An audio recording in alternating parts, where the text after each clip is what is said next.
你係咪肚餓、嬲、寂寞、攰？歡迎收聽我在 HALT。今日想同你傾一個最近加拿大社會討論得好熱烈，但都好矛盾嘅議題：毒品合法化。政府背後出發點係希望以公共衛生方式處理成癮問題，而唔係刑罰。但呢個政策有冇保護到最脆弱嘅群體？2024年一個14歲華裔少女喺 BC 省素里吸食芬太尼過量走咗。佢父母之前好努力想幫佢戒毒，幾次揾政府幫手，但最終都冇辦法介入。點解？因為少女已經13歲，根據制度，佢有自主權，所以父母冇權逼佢接受治療。要理解政策背後的理念，我哋可以從幾個主要理論去睇。Moral theory，道德理論。傳統上，成癮好容易被睇成係冇自制力、冇志氣、唔負責任，所以過去政策偏向懲罰、坐監、罰款，而唔係幫佢哋康復。但事實係懲罰好少有用，仲可能令佢哋陷得更深，因為感到羞恥而唔敢向外界求助。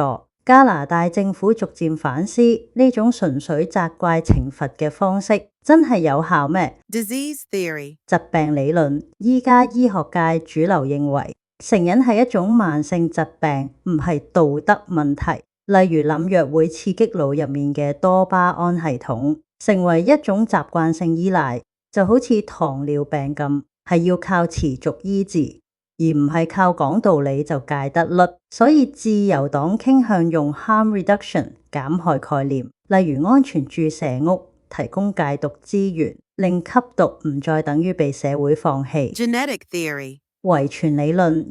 有研究話，如果一個人父母有成癮史，佢會更容易上癮，甚至因為腦部神經受體基因不同，對藥物反應都會唔同。個問題就唔止係你想唔想戒，而係你有幾大困難去戒。如果從呢個角度睇，合法化某啲毒品反而可能幫到啲高風險人士更安全咁過生活。Behavioral theory，行為理論。有啲人濫藥唔係為咗追求快感，而係想逃避痛苦，例如情緒低落、焦慮、創傷經歷，都可能係自我藥療嘅一種方式。大麻喺呢方面被研究過，有潛力舒緩焦慮症狀。咁合法化就唔再係縱容，而係令使用變得安全、可監管。Socio-cultural theory，社會文化理論。好多青少年係因為朋輩壓力或者身邊環境濫藥風氣重，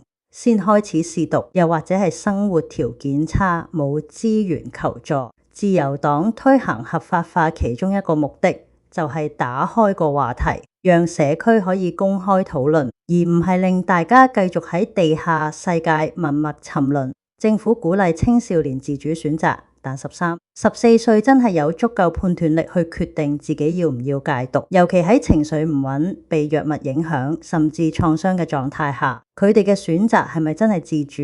有啲國家，例如澳洲，喺青少年危機情況下，父母可以申請短期強制住院，等專業團隊介入。戒毒唔只係醫療問題，牽涉到家庭、教育、警察、心理輔導，甚至社工。但而家大家各自為政，冇一個統一平台整合資訊，變咗就算家長出聲，警察發現，老師關注，制度冇整合，令到最後都冇部門夠膽送個小朋友去幫一幫。